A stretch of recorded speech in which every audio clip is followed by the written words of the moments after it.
Hello, everybody, and welcome to Taking Control, the ADHD podcast on True Story FM. I'm Pete Wright, and I am here, as always, with Nikki Kinzer. Hello, Nikki. Hello, Pete. Oh, Nikki, my wife left me. To go to the store? For 3 days. She's going to Burns. But it's as if she left me there's such grief. And I think we've been around each other for so long, in the context, she hasn't been doing any traveling. And now, schools in rural Oregon are starting to open up and she's been vaccinated and she's going back to work and starting her travel season again. And I mean, my whole family is in grief. At the separation. You'd think we couldn't do enough fast enough to get away from each other, but the dog is crying in the window. It's just very sad. And it makes me think about our guest today. We're going to be talking about divorce, and specifically divorce and ADHD and what that's like. And it turns out we have lots of questions. We do. I'm very curious about this. Yes. Who knew that you and I are divorce curious? Before we do that, we're going to head over to TakeControlADHD.com. You can get to know us a little bit better. You can listen to the show right there on the website or subscribe to the mailing list, and we'll send you an email each time a new episode is released. Connect with us on Twitter or Facebook at Take Control ADHD. And if the show has ever touched you or helped you make a change in your life for the better, if you've ever found that you understand your relationship with ADHD in a new way, we invite you to consider supporting the show directly through Patreon. Patreon is listener-supported podcasting. With a few dollars a month, you can help guarantee that we continue to grow this show, to add new features, and invest more heavily in our community. Visit patreon.com/the ADHD podcast to learn more. And I will say, I thought I had more time, honestly. We said last time, in the last couple of weeks, we've had a pitch where we've told people we have this new goal that we've been working on, and we've really been working on it. And I thought I had about 15 patrons worth of time at our current rate to get everything ready. And then over the last couple of weeks, everybody signed up, and now we only have one left to hit our goal of 200 before I have to be ready. And I'm almost there, but I'm going to need 199 and 200, and maybe by 201 I'll be there. It was a surprise. It is this is one of the very best problems to have is enthusiastic folks waiting for our new library, and eventually our next goal is the Pete only tech podcast for members only. We're very excited about doing all of these things, and thank you so much for your enthusiasm and support to help us get there. It is really, really gratifying. You've got some work to do. There we go. Now, the only announcement that I want to put out there is study hall, right? Because I had that 1 minute of fame in the Wall Street Journal, which was exciting. That was big. Yes. And we talked about study hall in the article. And so I just want to keep reminding people that on Thursday afternoons, I have a study hall that you can join for 4 hours where we're body doubling and getting work done. And I'm leading with the Pomodoro technique. And if you have any questions on how it works, make sure you let me know. Outstanding. Study halls, we're still rolling through it. Check it out, TakeControlADHD.com. It's in the coaching tab. And now, let's talk about divorce.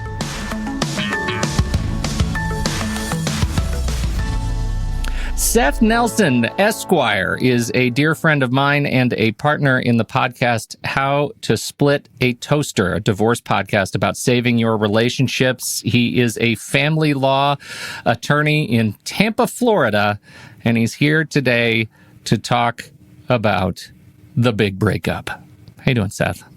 Welcome. I'm doing well. Nice to see you, Pete. Nikki, thanks for having me on Taking Control. I'm really thrilled to be here.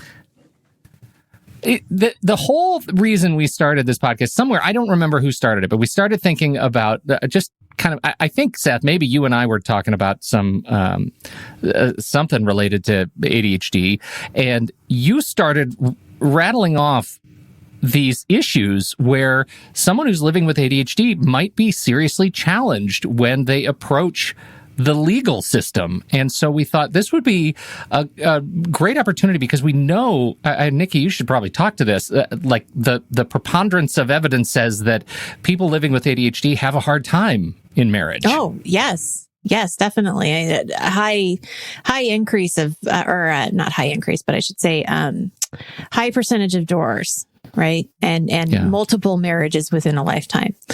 And it can be because both couples have ADHD or just one or whatever, but it definitely can get messy. So are you both on the podcast? I have to say, I haven't listened to it and I will now, but are you both like on the list? Like, are you both there? It's what Nikki, That's a ringing endorsement right off the bat. Wow. Seth, you got a good voice for podcasts, but I haven't listened to it. Well, that's actually really positive, Seth, because I'm not going through a divorce. So maybe that's good, right? Right. And thankfully, we are very niche on the people we are trying to help. And so I am glad that you are not in the market for a divorce lawyer. That actually makes me feel good. But yes, Pete and I are co-hosts on How to Split a Toaster. And when Pete and I were talking about divorce and all the different aspects in ADHD, there is a list of issues that make the divorce process extremely difficult for the most organized, spreadsheet loving person in the world. And if your mind doesn't work that way, if you're living with ADHD, there are a host of other issues that are going to make the process even more difficult than it already is. It's not easy for anybody, but it is even harder for people living with ADHD. And I'm happy to give some pointers or help out where I can and make the process just a little less difficult. So where should we start? I'm curious, like, because I have a lot of different questions, but they're all over the board. So fire away. By the time they come to you, have they already decided they are getting divorced? Not necessarily. The average person will think about a divorce for 3 years before they call a lawyer. 3 years. But that kind of makes sense, especially if you have children involved. Right. It's not a decision you make lightly.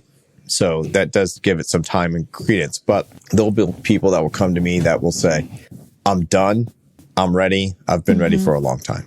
There's others that will come to me and say, I just got served with divorce paperwork. I had no idea this was even happening. So out of left field in their mind. Now, there could have been signs that they ignored, but in their mind at that moment, they had no idea. The first Monday in January, in my industry, quite frankly, the divorce industry, we call it Divorce Monday. What? Where people are ringing the phone off of divorce lawyers. They've gotten through the holidays. January is a very busy month for divorce lawyers. And they'll call and say, I don't know if I'm going to go through it now, but I'm ready to start talking to you. It might be now, never, 6 months. They might call me and then work on counseling. So it's all over the spectrum of where people, when I first talk to them, where they are in their own mind. And that can change through the process. I've had cases where they start out in a divorce and they ended up staying married, but we negotiated what's called a postnuptial agreement to figure out how we're going to work out the money in case they do get divorced. And separating the finances like that has actually helped save marriages. Oh, interesting. Wow. So they could be all over the board. One, do you have a vinyl banner that says Divorce Monday deal that you hang outside your office? Because that's amazing. I do. You know, Pete, you know me well enough. I'm a hopeless romantic. I have the Valentine's Day special. Nikki wrote this question, and I can't believe we've never talked about it, you and I, because you do a lot of mediation and this sort of navigating the complex relationships of people who are separating. What would you say? How would you characterize the difference between a cordial divorce and one that isn't? And is it possible to consciously uncouple? What is your position on conscious uncoupling? You can certainly consciously uncouple. It's just how painful that process is. Just because you're consciously saying, we're going to uncouple, we're going to divide, how we're not going to live together anymore. We're going to figure out how we're going to see the kids and what's going to be best for them and how we're going to divide up our assets. And what about alimony and child support and who's going to pay attorney's fees if we need an attorney? Just if you're consciously doing it and you're trying to be very respectful, you'll still have the same communication problems you might have had throughout your marriage. There's things that went differently than you anticipated them when you got married. And so when you have the hurt and the people are fearful of what lies ahead because it's an unknown. So it still is difficult. It's never easy. Now, it is easier or not as difficult, whichever way you want to say those two phrases, if you can treat each other with respect. You can understand that most things people are saying are about them, not about you. Don't take things as personal. Now, Pete, you're stressing because your wife left you for 3 days. Yeah, right. And how anxious that is after being through this COVID time that we're still in. Imagine if she was leaving forever. Yeah. And how do finances work? What do we do with the house? All those things. And I am a true believer of whatever your personality traits may be, they are heightened in a divorce. If you're naturally anxious, you're going to be hyper anxious. If you look at every dime on finances, you will look at every penny. So if you are suspicious, get ready for the conspiracy theories. So whatever your main personality traits are, they are going to be heightened. Be aware of that. Check yourself to see where you are on that spectrum. Sometimes I'll talk to clients and say, where are you today in our conversation? Are you like all in? Seth, I'm focused. I've got 3 things I want to talk to you about. Or are you distraught and just all over the place? And I'll work with you. Wherever you may be on that spectrum, I'm going to find you where you are and get done what we can get done that day. And it might not be everything I want to get done as your lawyer, but I can only go as fast as the slowest person. And there are certain deadlines and requirements that we have to go through, but being able to lay them out and just take it one bite at a time. You eat the elephant one bite at a time. And so it doesn't get as overwhelming as the process usually is, can be very helpful. I think that is so important, and particularly that bit about, your, whatever your sort of base personality is, it's going to be heightened going through the divorce process. And I'm consistently surprised with the things I've never thought about in terms of separating our relationship than when I'm working with Seth, and from everything from like what happens when you move out and you realize you don't have any furniture. Like, how do you learn to make choices again about your identity? Like, what is it that is you when it is not a part of this other person anymore? And that causes my brain to firework, right? That causes an overload of noise that is hard to imagine. I wonder, Seth, if you could walk us through, as you start talking about working with clients, like what are the places in the legal process, in this case, check your local jurisdiction in the great state of Florida, we're talking about specifically. But what are the things in the divorce process that you feel like would be particularly stressful, that require that sort of organization and focus just to get to the other side of it? The legal system is that demanding. The one big area of stress to all clients is the requirement to gather financial documents. So, Nikki, let me put it on you. How would it make you feel if I said I have 20 different categories of financial documents that you may have some, you may not have others, but I need you to gather and get to me within 30 days? Here's the list.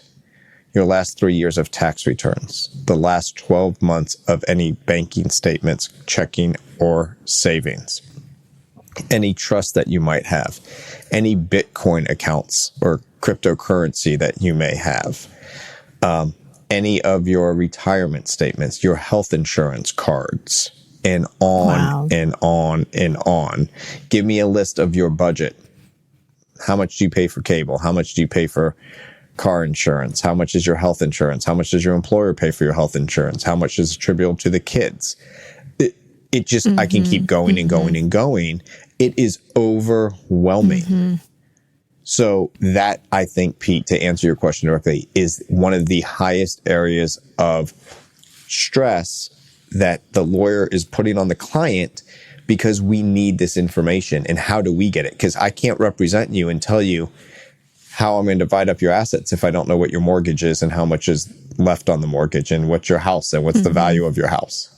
And this is just the gathering of information stage. I'm not even talking about trial. I definitely want to talk about trial. I have an...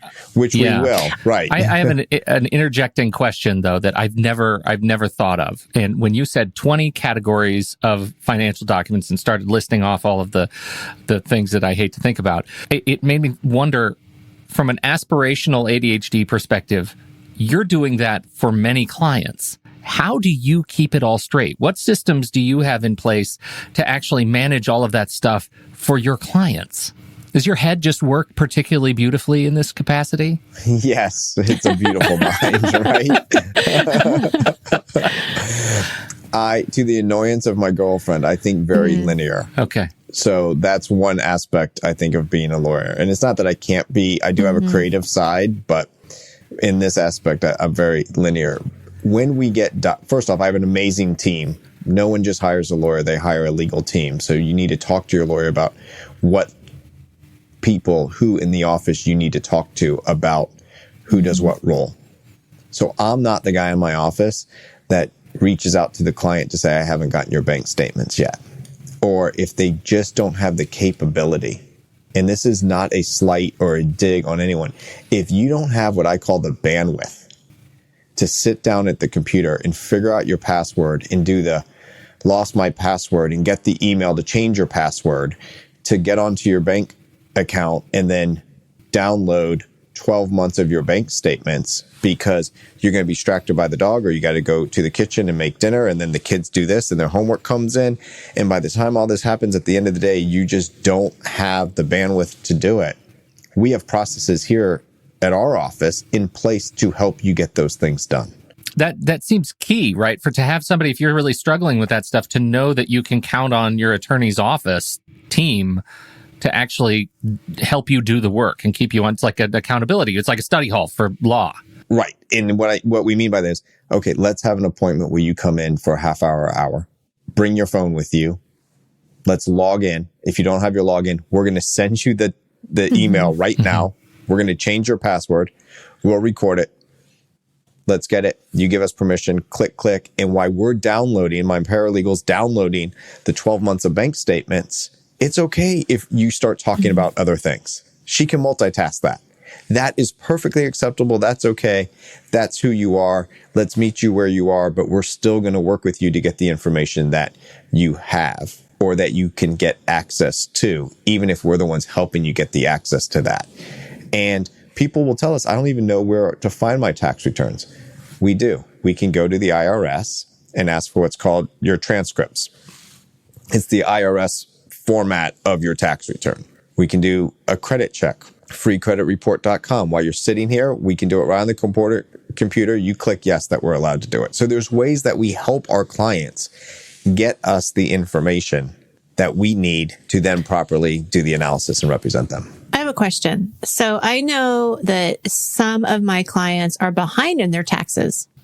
So what happens if you want that tax information, but they haven't paid taxes in the last 3 years? Happens all the time. You're not alone. So we can only get the information that is readily available. So if they don't have their taxes filed, then we'll say, well, did you get a W-2 from your employer? And then we'll say, okay, yes, I have no idea where it is. Fine. We'll go ask your employer.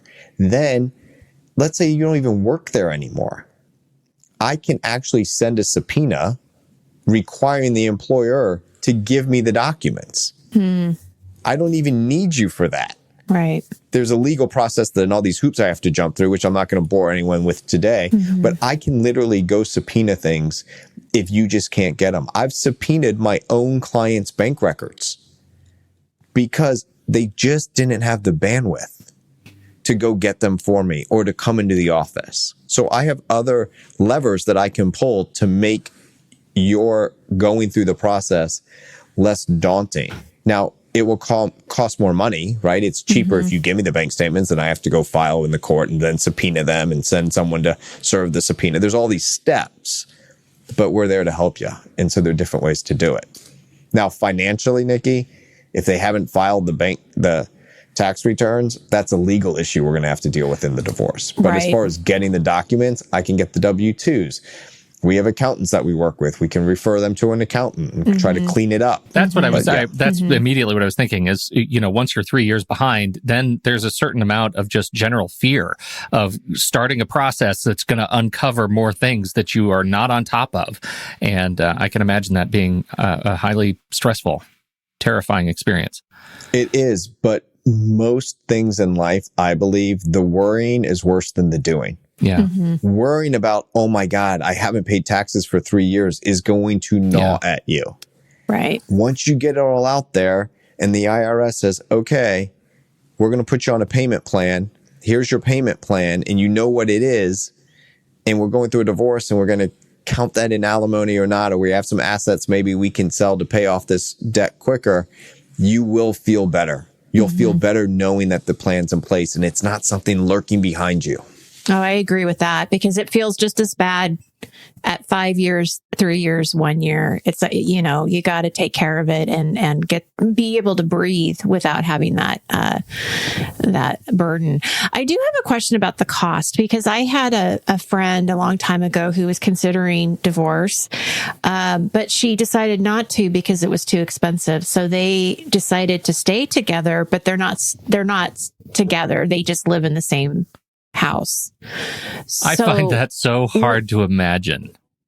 I can't. Yeah, right. I do too. I get it. I get the circumstances. I get it. But I'm just curious. Like, I never asked her, like, well, how much money does it cost, and is it really worth staying with this person? Like, I didn't go into that kind of detail. But there's two parts to that cost. There's how much does it cost to pay a lawyer to represent you in a divorce. That can range from $1,500 if everything's worked out simply and there's might be some court cost on top of that, to hundreds of thousands, millions of dollars, depending on how much money's at stake and how much fighting and how many appraisals. And so it's a massive range, right? How are there kids? Are there no kids? Are we fighting about the kids? Is there alcoholism? Is there abuse? There's a wide range of issues that come up that will change how much time it takes the lawyer to deal with those issues. Because divorce is a process. It's not a win or lose. It's problem solving. We have a problem. We are getting separated. We're uncoupling. How do we work all these issues out? The other part of how much does it cost, which might be, Nikki, what your friend was referring to, is I can't afford to live on my own and maintain the same standard of living. Yeah, I think you're onto something there. That makes sense. So they might have said, you know what? We're going to be roommates because we both like the nice house. And neither one of us want to go live in an apartment. And have to rebuy furniture and have to set up a second of everything. And that's a personal choice people make. And I have no judgment on that. People get to live their lives. Right. That's a really good point, though, because I think it's probably not so much about the divorce. It's the aftermath of it all. Yeah. And there's comfort in knowing your current circumstances, where there is discomfort in the unknown. Like, I know this guy's going to be sitting on the couch every night that I get home, even though he's not going to help lift a finger to help with the dishes. Right. Right. But I'll do the dishes because he's paying for 3/4 of the mortgage. Wow. Okay. We digressed a little bit from talking about the trial experience, because I know that's a thing that when you're talking to folks who are living with ADHD, who maybe have distractibility or hyperactivity issues that they're dealing with, that might be a source of anxiety. How do you navigate the trial experience? It's a source of anxiety for everyone. Less is more. And there's two parts to this when you talk about trial. The two parts really are the testimony. So when that client is sitting on the stand, like you see in the movies, and they're being asked questions by either me, their lawyer, the opposing party's lawyer, or the judge. The easy part in all of that are the questions from your lawyer. Right. Because you know what's going to be asked. We can prepare. And if your lawyer's really doing a good job, they should prepare you for the questions that will be asked by the other lawyer and potentially even by the judge. The same rules apply to answering all of the questions. And if you can stick to a few basic rules, it makes your life on the stand much easier. Now, when you're living with ADHD, it's very difficult to stay within those rules, which are just very quickly. You have to listen to the question and think about it. If you understand it, you answer it honestly in the least number of words as possible. And that's where people get tripped up. They will go on and on and on because their mind is going and they're trying to say, and this happens with everybody, but especially I think living with ADHD, if I can just tell my story, the judge will believe me and they'll understand. That's not what the courtroom's about. You actually don't get your day in court. I, as your lawyer, get your day in court. You, frankly, get treated like a child. You sit there and you speak when spoken to. And other than that, you have to keep your mouth shut. You've hired me to speak on your behalf within all these crazy legal rules that I have to abide by. Rules that you are not expected to know, nor would you ever be able to know without going to law school. Like, don't try to carry the burden of all of that. Is that a fair assessment? And not only going to law school, but being a trial lawyer. You should. There are a lot of lawyers I know that haven't tried a case, and they are so nervous because they want to do a good job for their client, but they haven't actually lived it. And the best teachers experience. So, Nikki, you ready for a little quiz? Oh, I love quizzes. Oh, dear. Okay. Okay. Here we go. Listen to the question. Think about the question. If you understand it, answer it in the least number of words as possible. Now, I'm going to pretend I'm the other lawyer. My job is to take your money and your children from you. You are on the stand. Geez. Yeah, see, you're anxious now, right? Oh, yes. Already. Nothing's even happened. We're sitting here doing a podcast. Right. Okay, do you understand the rules? Yes. Okay, here we go. State your name for the record. Nikki Sue Kinzer. Okay, now it's just me. Back to Seth. Talk on the podcast. You're no longer on the stand. How did you do? A through F. What would you grade yourself? I would grade myself an A because I actually gave you my full name. Yeah, okay. I never used my middle name. That's right. And it's actually an F because I didn't ask you a question. I gave you a statement. I told you to do something. And my instructions as your lawyer were, listen to the question. This is not a conversation. This is a question and answer. Okay, so hold on. Let me wrap my head around this. So you said to listen to the question, and answer, to listen to the question and think about it. And if you understand it, answer it. But you didn't ask me a question? Nope. I said, state your name for the record. So what do you do in that case? Because I would want to say, watch yourself, counselor. But that I got from a movie. Right. So what do you do in that case? Do you not state your name? Well, in that case, you would state your name. Because otherwise you're going to look like a fool in front of the judge, which is not persuasive. Right. But my point of the exercise is to show you how anxious it is and how simple my instructions were. Listen to the question, think about the question. If you understand it, answer it in the least number of words as possible. But I tell my clients I kind of did fail. Yeah, no, big because time. I even used an extra word. That you never used. We're going to get there in a minute. Nikki, I never used. Nikki, we're going to get there in a minute. Let's just talk about you. And the reason why I point this out is because a skillful lawyer might not ask a question. They'll say a statement and then you respond. Yes. And you know what? I learned that in interview. Like when I was in HR and I would interview people, one of the very first things I learned to interview was to pause. Because when you pause, that person speaks. That's right. It's uncomfortable. The silence is uncomfortable. And they'll start filling in the gaps. I do that all the time when I take depositions. I do it all the time at trial. I'll just look at the witness. And you just want to speak. And then they start talking again. Yeah. See, right there. I just wanted to speak to you, Seth. Okay. So now you're back on the stand. Sorry to put you through this. Ready? I promise you I'm going to ask you a question now. I'm not going to pull that little trick. Right. Okay. Here we go. What is your name?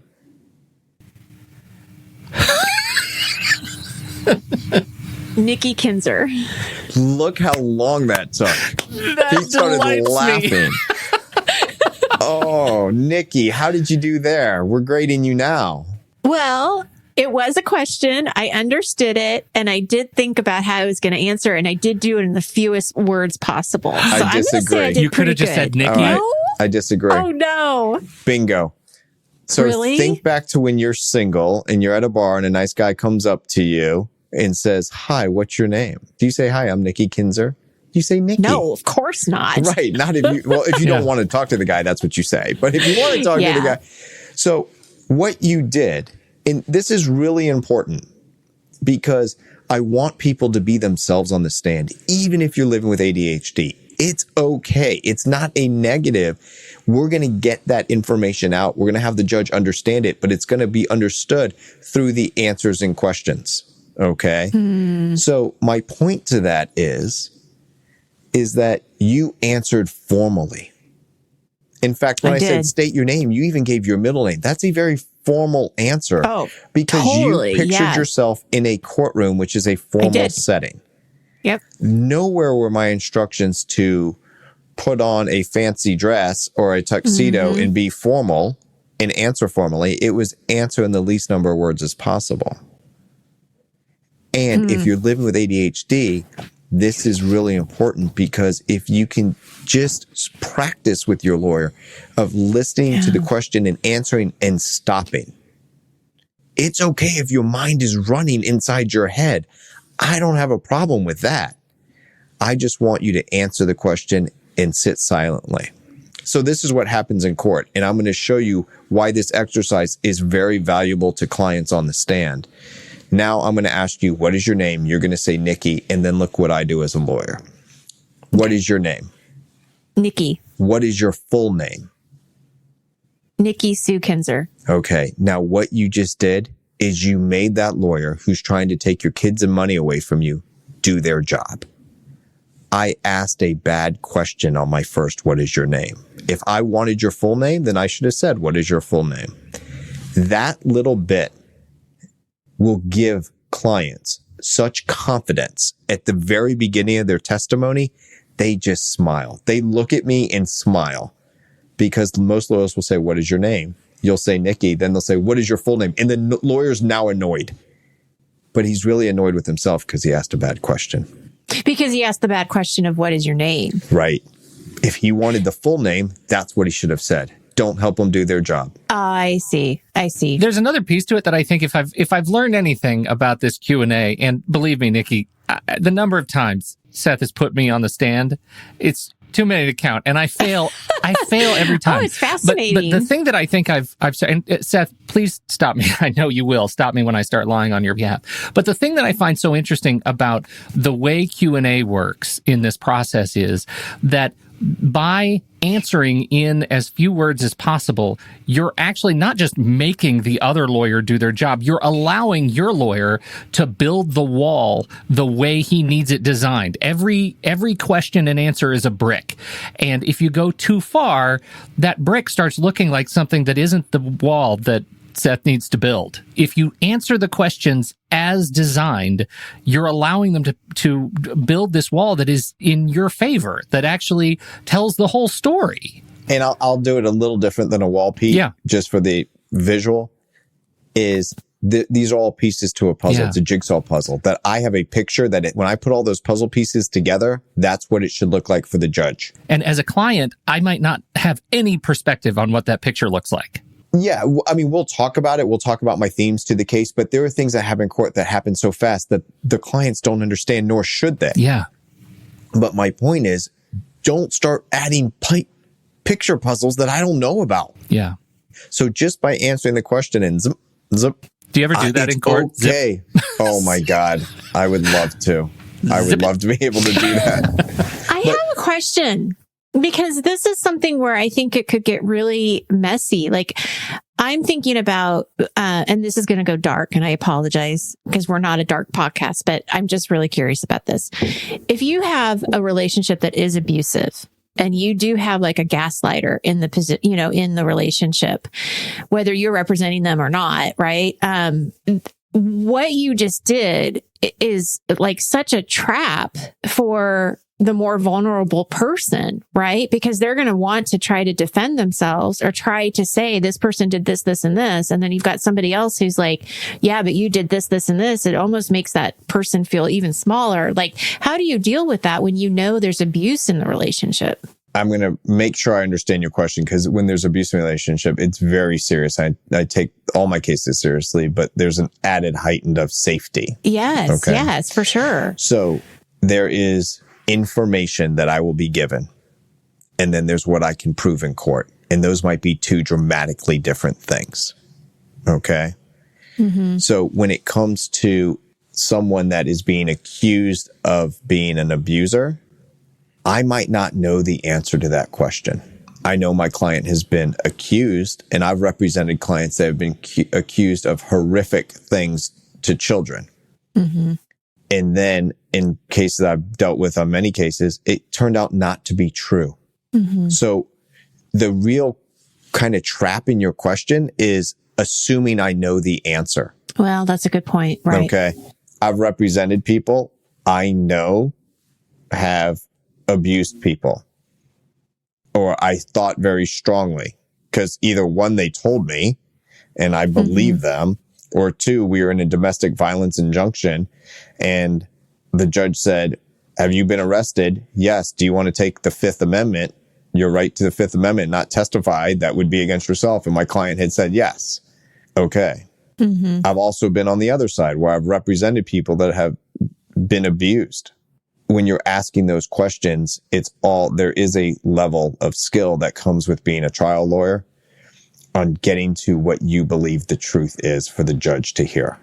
And sometimes you can get it through the rules of evidence and sometimes you can't, but you just do your best. It isn't a trick though. Right. At no time am I asking a trick question. A trick question is frankly going to confuse myself. And it's not going to be succinct and persuasive to the judge. The judge knows, right? It's doing it within the rules of evidence. But for someone living with ADHD, it's okay for your mind to keep going as long as you're not saying it out loud. And then you'll get refocused when they ask you that next question.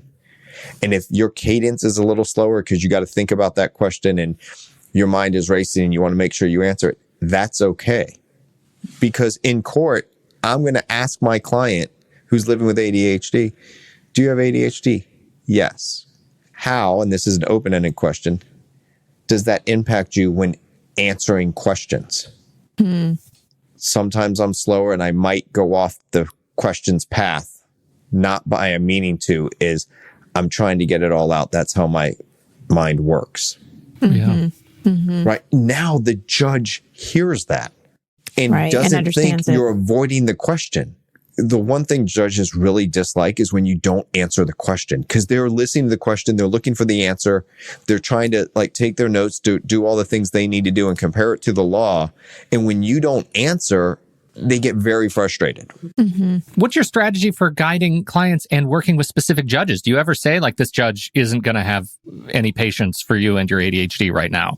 Or if you're just honest with the judge, they might be more forgiving in case you go off on a tangent. Like, do you navigate that specifically, or is there always just one rule? No, there's the one basic rules, but you always adjust for the judge. I prepare the same way for every case. I prepare, know the information, know the facts, work with my client, prepare them.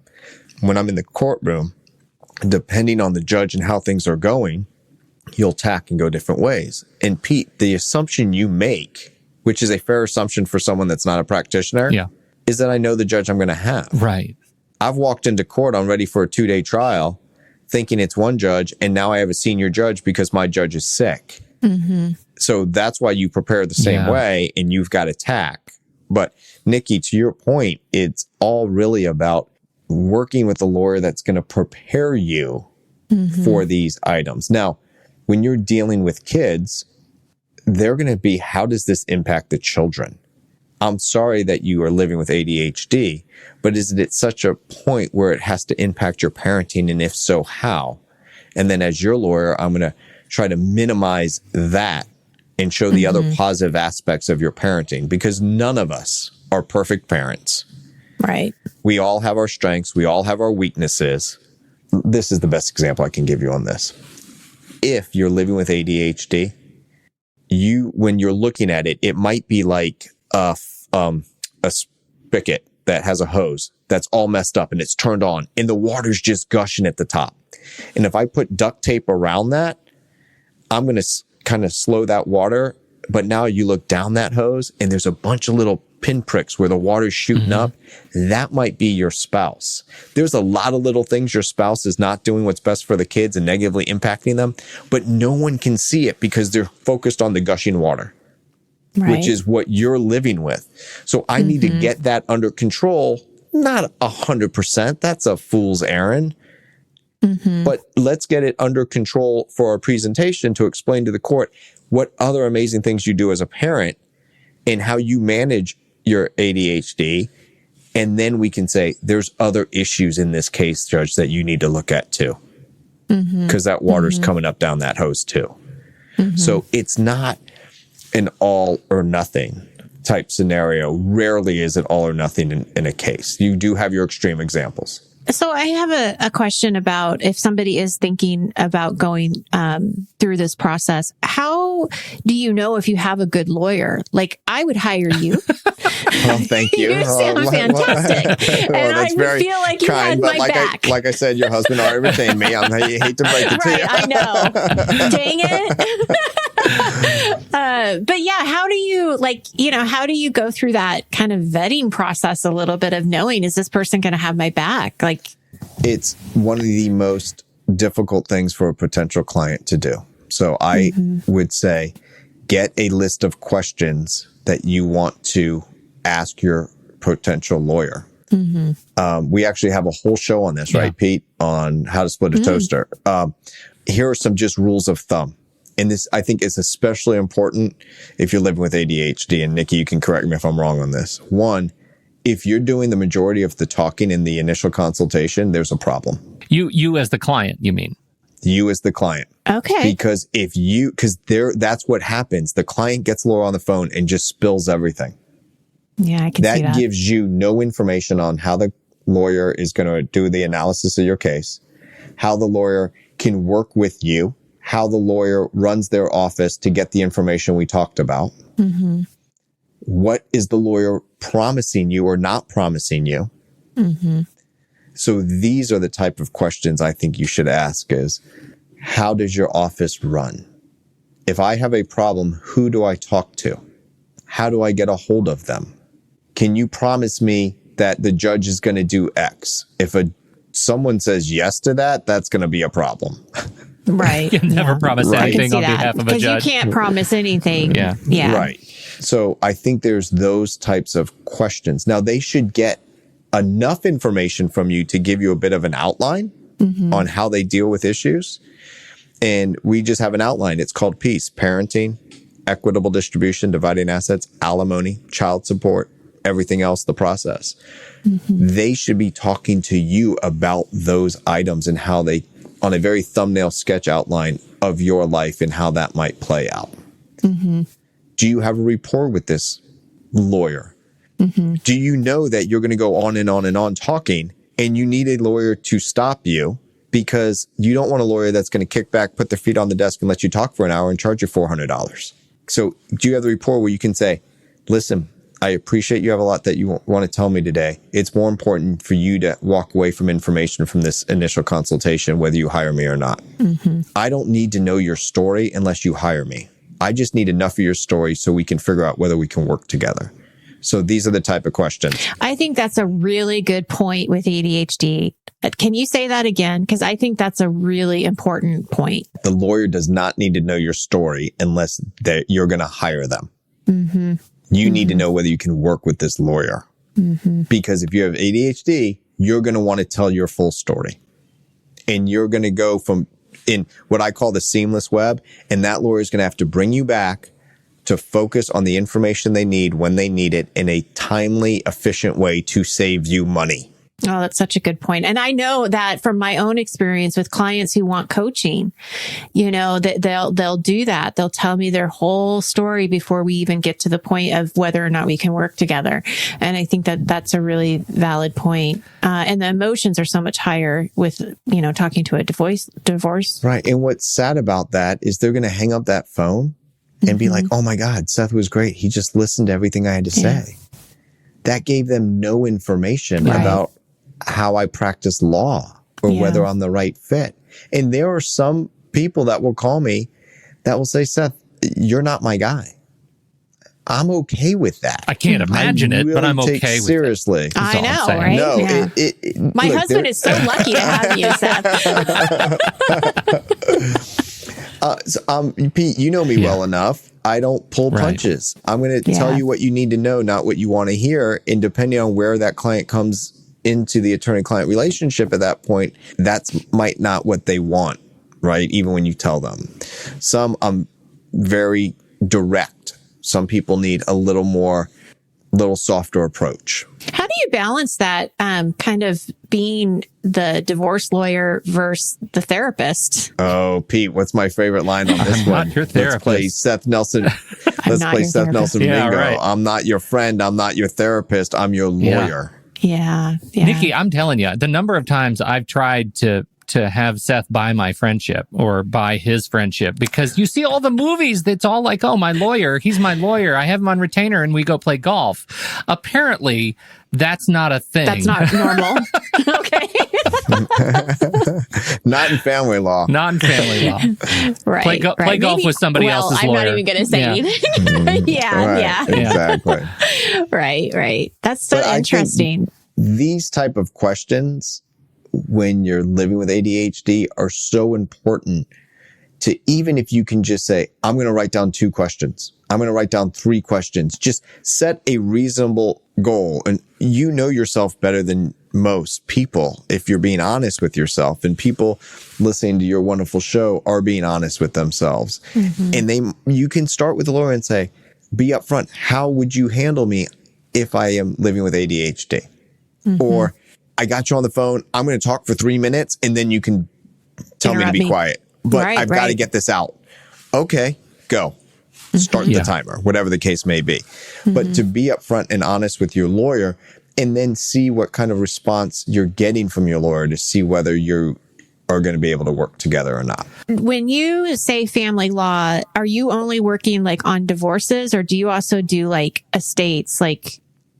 It's a great question. So in my practice, family law means divorce, paternity, where people have children, but they're not married, prenups, where they're creating a document on how they're going to divide stuff if they get a divorce or even if they die while they're married. Postnups, you're already married, but you're going to rework your finances. Unfortunately, domestic violence. After the whole case is over, we'll deal with post-judgment. You're already divorced, but you're having problems still, or someone didn't do what they were supposed to do.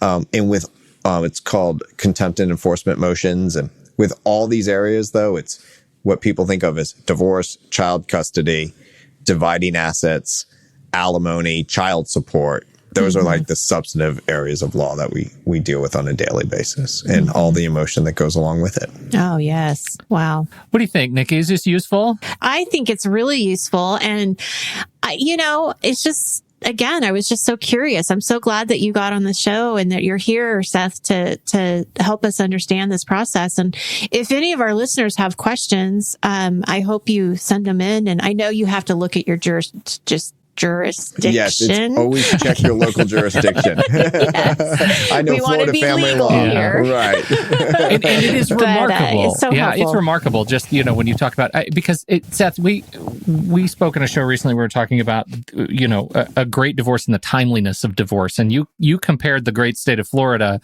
with Louisiana in this case. Can you just recap that? Because that difference is significant for those who wonder why we say check your local jurisdiction. In the great state of Florida, let's assume you have everything worked out. You have a whole plan. Everyone agrees. Easiest divorce ever. You come to me, I can get that filed, and I can have you divorced within 21 days. Yeah. Okay. Everything works out perfectly. No problems. Everyone's done. Now, you might have taken longer to get to that point, but from the day I file to the day I get you divorced, the soonest I can do it is 21 days under Florida family law. Louisiana, it's 360 days. It's almost a year. There's a waiting period.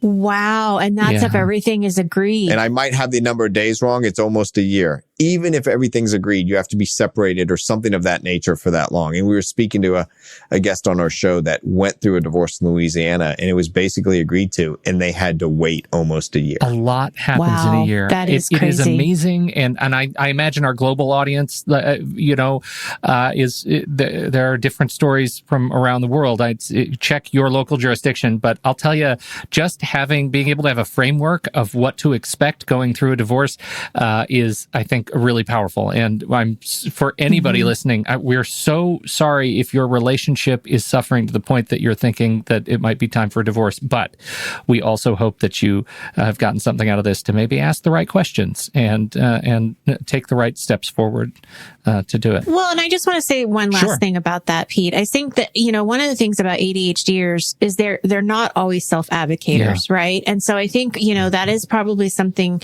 to have that conversation around your lawyer with, is that, even though you may feel and know that you deserve something, you may back down. So having somebody be able to advocate for you and build your confidence so you can advocate for yourself. I mean, there's a lot of value in that too, I think. So just keeping that in mind. And Nikki, to layer on top of that, you've just described part of the grief process of going through a divorce. It's grieving. And one of them is bargaining. I'll do anything to keep you. The other is bargaining. I just want it done. You can take everything. Right. Yeah. So that happens in all cases. And then when you add on where you're not a great advocate for yourself, and everyone will have some buyer's remorse on any deal that they have because they always think about what they gave up and not what they got. And a lot of what you get is not going through a trial. But just to layer that in, as you're saying, if you're not a great advocate for yourself, to have someone that you can communicate with about your issues and how to potentially solve these problems is vitally important. Seth Nelson, you're a champ, man. Thank you so much for coming and sharing your insights. Where do you want to tell people to go to learn more about your stuff? Well, our website's Nelson Koster. That's NELSONKOSTER.com. And True Story FM, we have our podcast, a divorce podcast about saving your relationships called How to Split a Toaster. And happy to help in any way I can. Nikki, Pete, thank you for having me on the show. And hopefully this is beneficial to people out there that are living with ADHD. We sure appreciate it, Seth. Great. Thank you. Thank you, everybody, for downloading and listening to this show. We deeply appreciate your time and attention. And on behalf of Nikki Kinzer and Seth Nelson, I'm Pete Wright. We'll catch you next week right here on Taking Control, the ADHD podcast.